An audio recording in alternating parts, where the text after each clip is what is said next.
This game was crazy. All right, this game was crazy.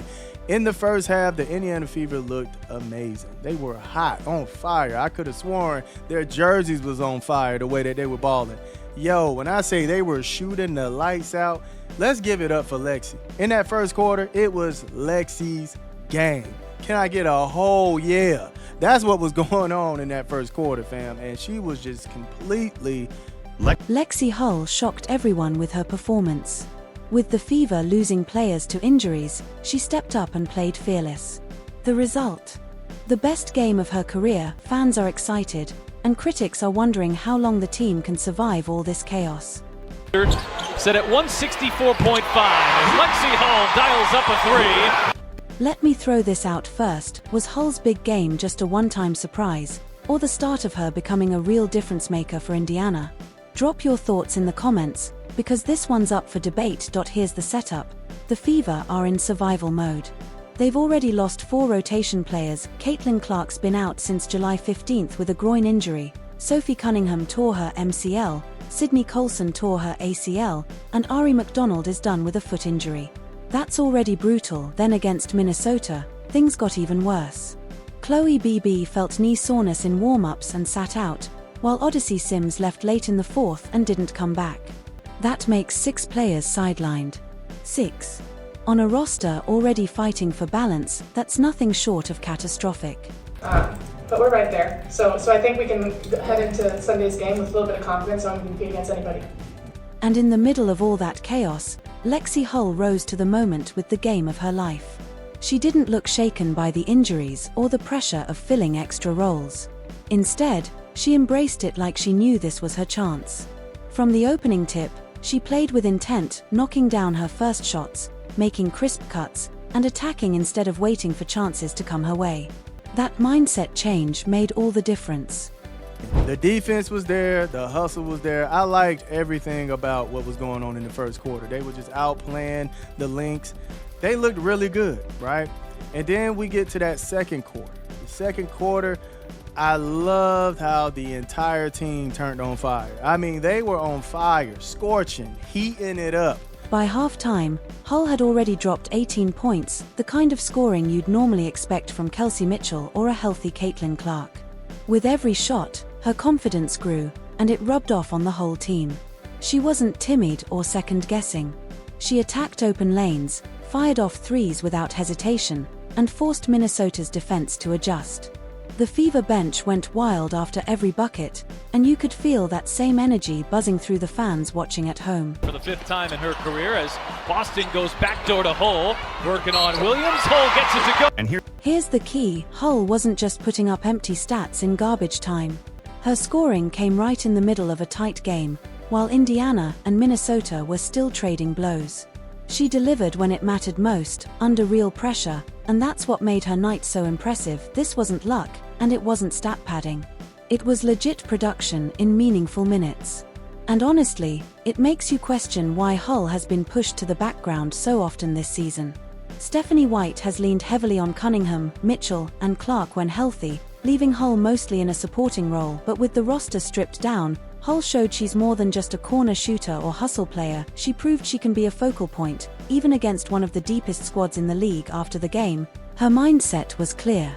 When asked about stepping up, Hull said, "We're missing people, so everyone's got to do a little extra, be a little more aggressive offensively." That was my mindset going in. That's not just a player filling minutes, that's a player recognizing the moment and embracing it. Stephanie White saw it too, praising Hull for being aggressive, hunting her shots, and refusing to just stand around waiting for the ball. That's always been the knock on Hull. She can disappear when others dominate the ball. But this time, she flipped the script. She set the tone, made defenders respect her, and opened things up for teammates just by demanding attention. And the numbers back it up: 23 points on 9 of 16 shooting, 4 of 7 from 3, all while playing nearly 37 minutes.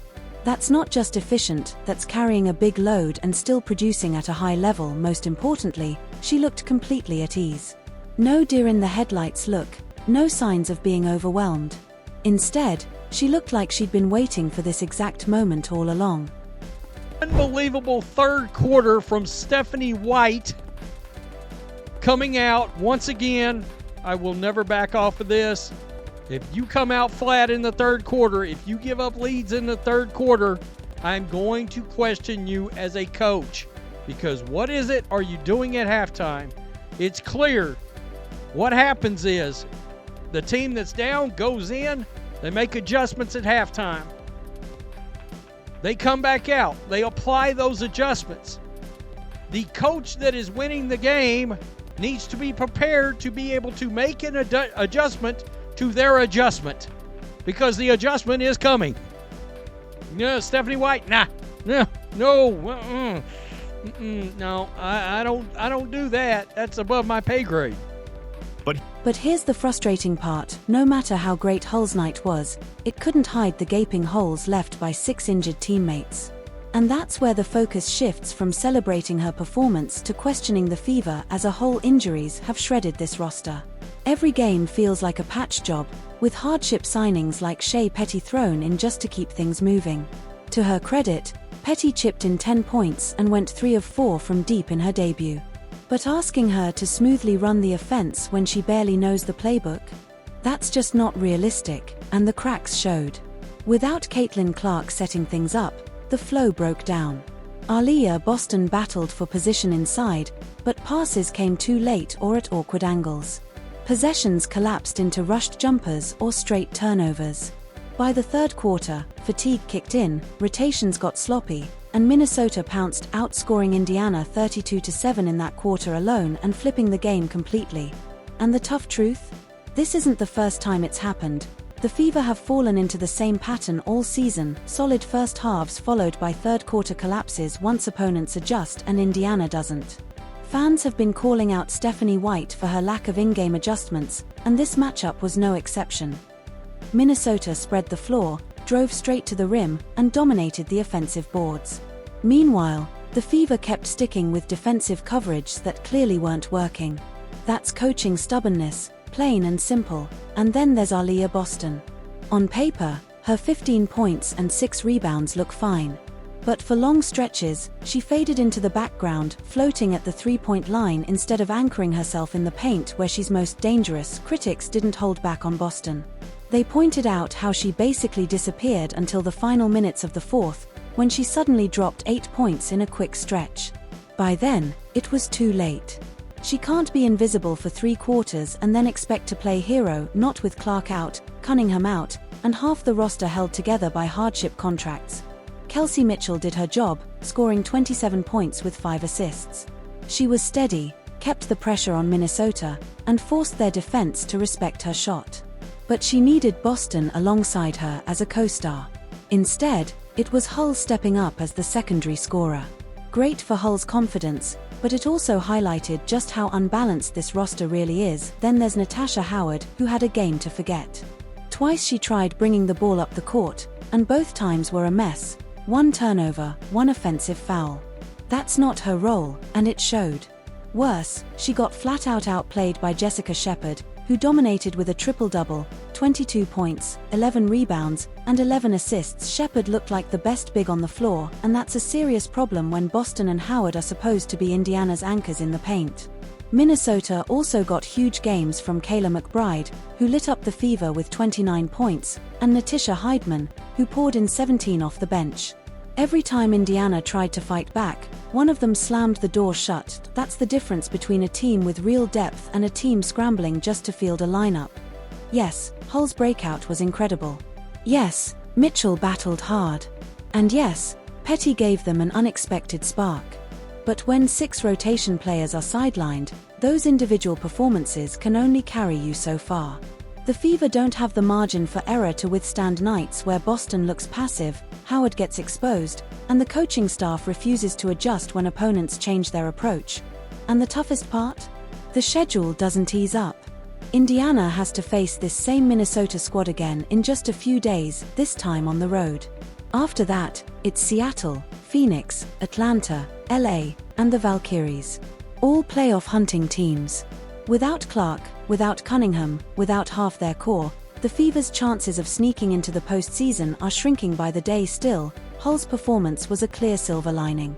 If nothing else, she showed she can handle bigger minutes and heavier responsibility.